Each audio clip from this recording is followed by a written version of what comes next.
Hey guys, Palsteron here, and today let's talk about wand leveling on a Hierophant. So unfortunately, GGG has postponed the gem info until tomorrow, so I can't really put out my what I'm gonna league start video just yet. So I thought I would just put out the leveling video in the meantime. I'm just gonna put this video out for people who want to get a run in or kind of know what's going on. I have all the POVs down below in the description. Also, the way I'm gonna do it this time around is I'm gonna have a doc where everything is kind of documented. Yeah, while this is only a leveling video, just know that wands are highly experimental this patch. There's a reason why people didn't league start it before this patch. So if the changes are enough, that it will be something to test out. So if you want to go safe, then probably not the right choice. I just want to try it out because it's new, because it's fancy, and we're going to figure it out over week 1. Before we go over the passive tree and the skill gems, I want to quickly talk about kinetic rain because there's a few things that you might have missed. The first one is, I should put this first actually.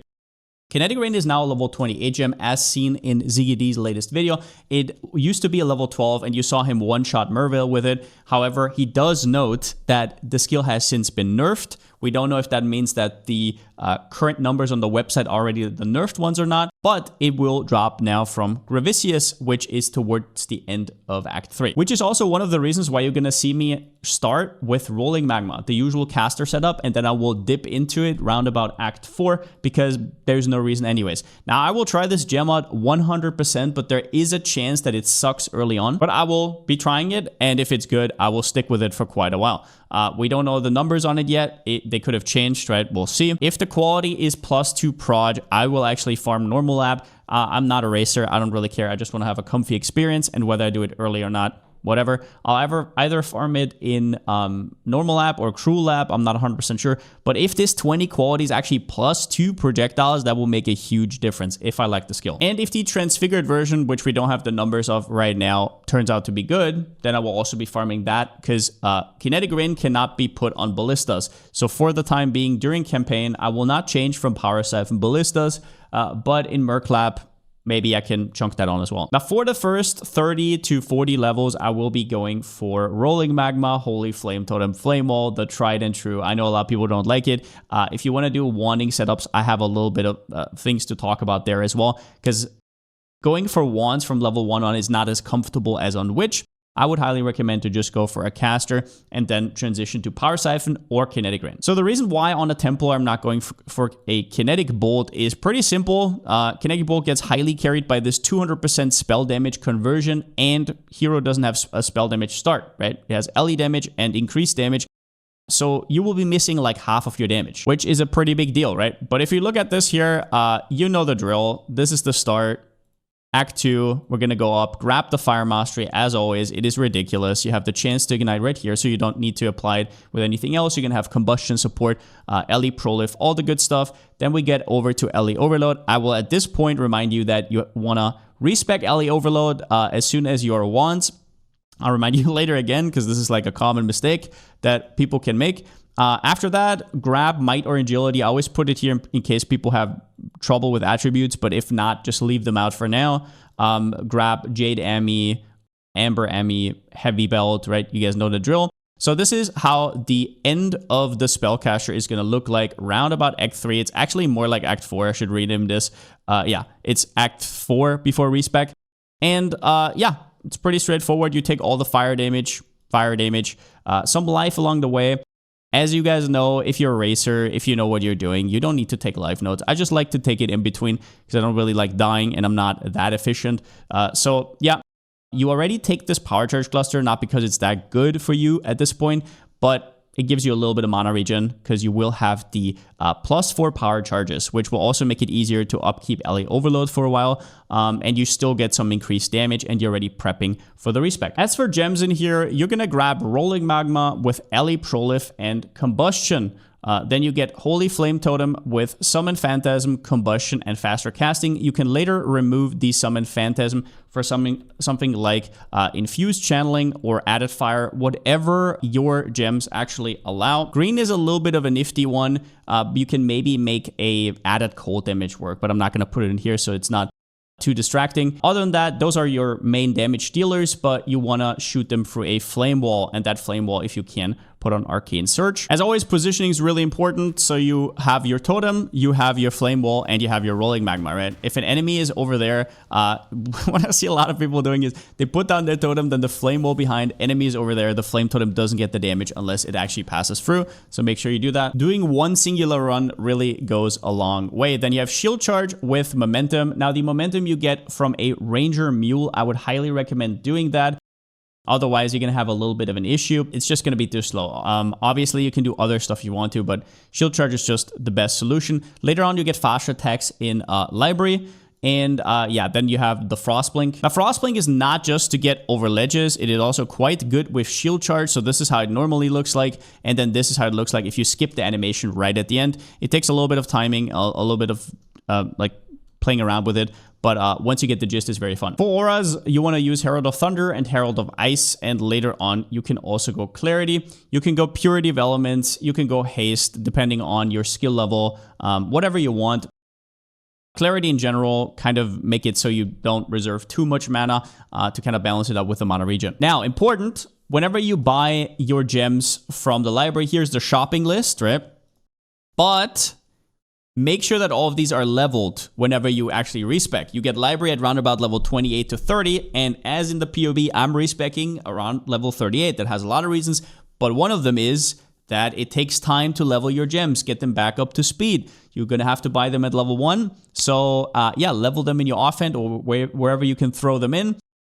Otherwise, you're going to have a rough time. So just so you know. Now, after that, we'll go into Power Siphon or Kinetic Rain. Like I said, I'll try it out. But if it's Power Siphon, then the most important thing is simply that it scales with power charges really hard. It also has really good quality. So for example, if you're a normal app and you're not looking for a particular gem, throwing just a little bit of quality there goes quite a long way. And it is a very comfy playstyle, I gotta say. The projectiles from Power Siphon auto target, you gotta get a little bit used to it because it has a targeting range. So if you stand too far away, it's not gonna fire any projectiles. It only fires projectiles for every enemy that is nearby. You'll get used to it though. It also has Culling Strike.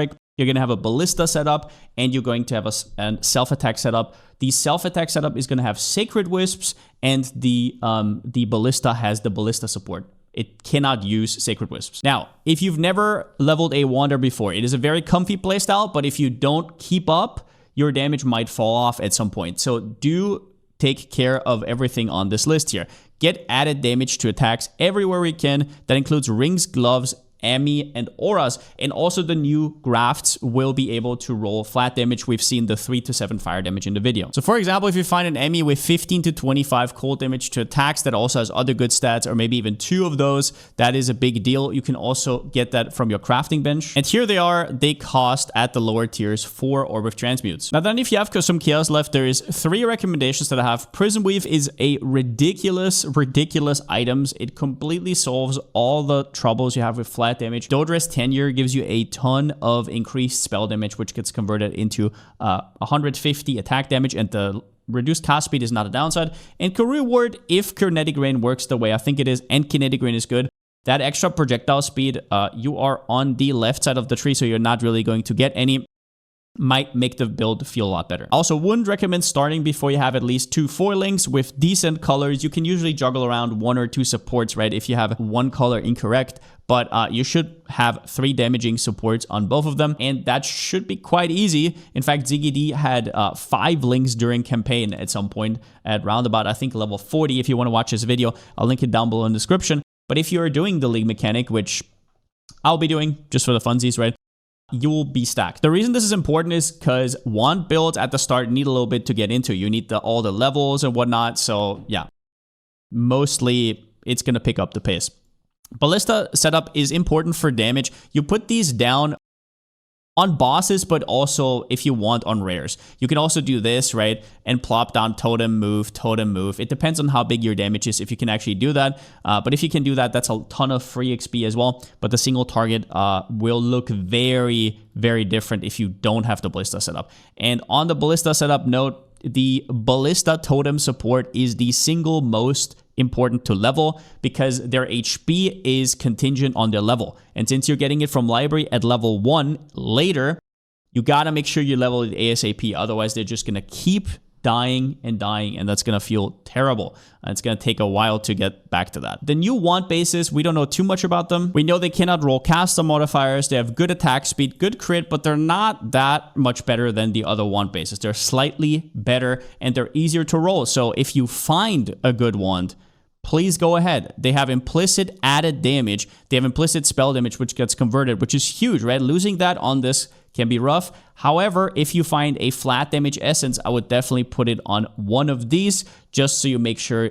you have more chance to basically get flat damage. QEDB currently has them at level 12, 40, and 58. I do not know if that is correct, if that has been confirmed, but we'll see soon. You do lose the spell damage from the implicit, but might be worth it if you get a good one. Now, let's quickly talk about Trinity. This is something where a lot of people get confused, but I'll make it super easy. You don't have to read all of this. This is how it works. Trinity is good because it has all pen. It gives you a ton of extra damage. All pen means that you can scale cold, fire, lightning, and it makes it easier to gear throughout campaign. So whenever you hit something, you will see this bar up here. And it is going to fill up depending on what damage type you deal. If you do not ever get 3 bars, you know your Trinity doesn't work and you have a dead support gem. Now, all you need to know is that it works if 2 elemental damage types you have the highest hit. That's why, for example, the crafting bench is nice. You can kind of selectively do stuff, but to make it as easy as possible, lightning damage has a high range, so often lightning is going to roll very low or very high. So if you have something more consistent like cold or fire, you just have to scale one of them. You don't have to scale all 3. You want to scale lightning and cold preferably. If you can't, then it is what it is. But the setup that I have in my POB with Herald of Thunder, Wrath, and Herald of Ice is going to do well, but it can be thrown off by whatever you have on your gear. If you're having trouble with this and you don't want to figure it out yourself, go for added lightning damage. You will deal considerably less damage though. Now, from our caster respec, we go after the respec. What you do is you respec the fire nodes here for gold. Most likely, you want to keep the normal regrets you have as much as you possibly can because the gold gets more and more expensive. Instead of the fire cluster, you go here, Stormweaver with the Ellie Mastery that treats as inverted. You want to get the accuracy wand thingy first with Prism Weave. Definitely make sure that you respec the Ellie Overload. That is quite important. Now, afterwards, what you'll do is start pathing to this over here. And here's where it's a big power spike for the build, like a huge power spike. So you're going to fill all of that out. And afterwards, you're going to start pathing to Wandslinger. Take the whole Wandslinger cluster. Take the mana reservation here to make it a little bit easier for yourself. Then take the Arcane Sanctuary right here. This is a ton of extra spell damage. And after that, you will have most of the damage that you really need. Now, this is where it gets a little bit tricky. I will most likely go into a early mana transition because we are Hierophant. But it might also be that I go Kinetic Blast of Clustering. And then I have to go right side. We'll have to see until I play. It's really hard to know. But here is where I go down, grab the life, and I'm trying to connect here so I can respec all of this junk a little bit later. So Act 9, boom. And this is where I will be respecking. And this should, I don't think this should be here yet. Yeah, this should not be here yet. We're going down. And since we lose the Ellie Mastery over here, we'll now have it down here. We'll take Iron Will, and now we're perfectly positioned to take all of these mana nodes along the way a little bit later. As for gems, we have Power Siphon with Pierce, Trinity, and Sacred Wisps. That is your 4 link. Since we're going to see a lot of 5 and 6 links early on with the new Breach Tree, Fast Attacks and Added Lighting also are quite nice if you have more than that. But you can sub up the Pierce on single target, but I don't think it's personally worth it. Your single target is Power Siphon, Ballista Totem, Added Lightning, and Ellie damage for attacks. You put them down, then you attack yourself, obviously. Quite nice setup, quite comfy setup. Ellie damage for attacks and Added Lightning are very replaceable by other stuff. For example, if you have double blue, you can definitely do things like throw in critical damage support or whatnot, but whatever you need. Wrath Herald of Ice is going to make the Trinity a lot easier, but once again, it can throw off everything if you have other stuff. The precision, you'll have to adjust. It depends on how much mana you have open. If you already have the mana mastery, it's going to be a lot easier. But yeah, don't buy them at the normal vendor. Buy them at the library so you can get a level 1 and not a leveled one. Shield Charge, Fast Attacks, Momentum, very fast. Sniper's Mark with Mark on Hit. You'll have to self-cast it if you don't have Mark on Hit yet. I think it costs an Orb of Alchemy, if I remember correctly. You still keep the Frost Blink, and You just get a free golem, why not? And you can still put down a flame wall against single target if you need to. Make sure though that the flame wall does not screw with your trinity, otherwise cut it. As for Ascendancy order, first you will always go Conviction of Power. It's just a very strong node, has synergy with Power Siphon, and even if we go Kinetic Rain, it's still quite strong. Second Ascendancy, you'll go for Divine Guidance. This one's not a huge deal. It gives you a little bit of extra increased damage, but overall it's just nice. It makes your mana a little bit comfier. Not a big deal because we're not gonna mana stack through our campaign. And then the third one is going to be Sanctuary of Thought, and here's where you're going to get a lot of extra AoE, and you're most likely going to be Kinetic Rain or Kinetic Blast of Clustering. Now, do note that if all of these suck and you actually end up with another one skill, who knows, right? We haven't seen Somatic Shell, we haven't seen anything, then you might want to go the Totem route, because maybe you're not mana stacking until way, way, way later. So yeah, you have to stay open here. Do remember that you can respec these with gold as well. And yeah, that's about all I got. If I got the time, I will also put everything into notes. There will not be a macro guide this time around because I still have to figure out what I'm going to do afterwards. So that will probably be out like a week or so after league start. But yeah, video about what I will be league starting after gem info. I'll share my thoughts. But like I said, this is going to be quite an experimental one.